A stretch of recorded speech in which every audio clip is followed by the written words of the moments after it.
एक सुंदर गांव जहां सब खुशी और प्यार से रहते थे सभी जानवर। पर अचानक ऐसा हुआ, गिद्धों की परछाई पूरे गांव में दिखने लगी। पहले ही हमले में गिद्धों ने छोटे छोटे बच्चों को उठा लिया और लेके चले गए। गांव के दिल में दर्द और आंसू छा गए, पूरे गांव उदास हो गया। रानी शेरनी ने भी उन्हें कहा, इन्हें बचाना ही होगा कैसे भी, रोते रोते। मंत्री कौवा ने योजना बनाई और सभी को अपना प्लान बता दिया था।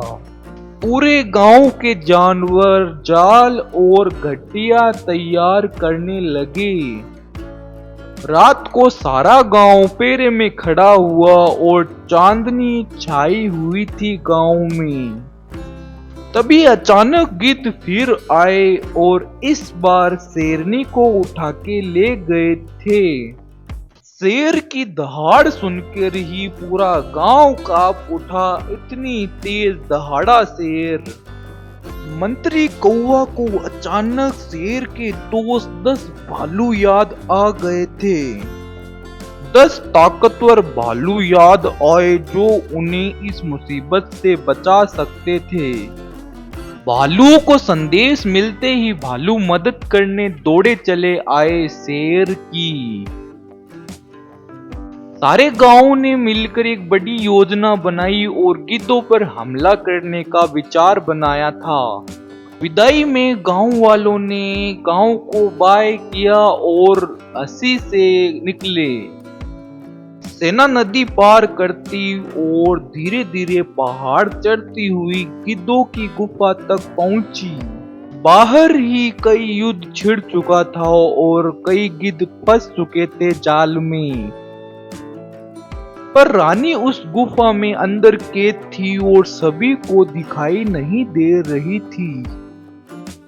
रास्ते में फंदे और जाल लगे हुए थे, लेकिन भालुओं ने सबकी मदद की और बचा लिया। सबने मिलकर गिद्धों पर हमला किया और उनके पंख तोड़ डाले थे।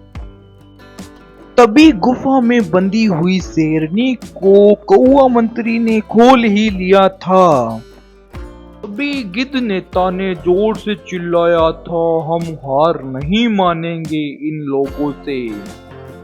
शेर ने सभी को दहाड़ लगा के बोला, हमला करो सभी गांव वालों।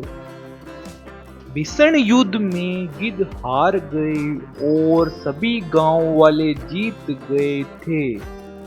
हारकर गिद्ध नेता रो पड़ा और अपनी हार मानकर शर्मिंदा हुआ।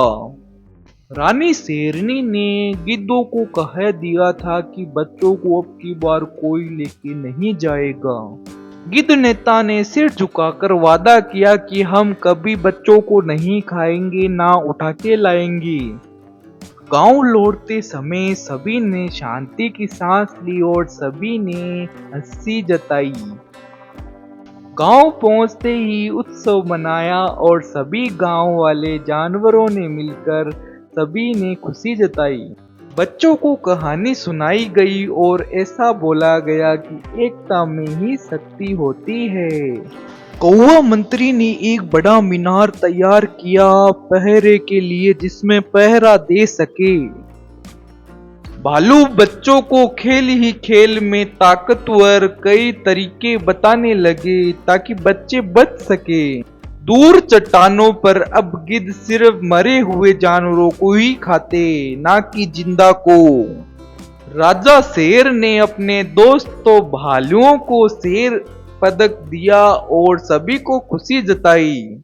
खेतों में और गांव में बच्चों की खुशी फिर लौट आई और सभी हंसने लगी और खेलने लगे।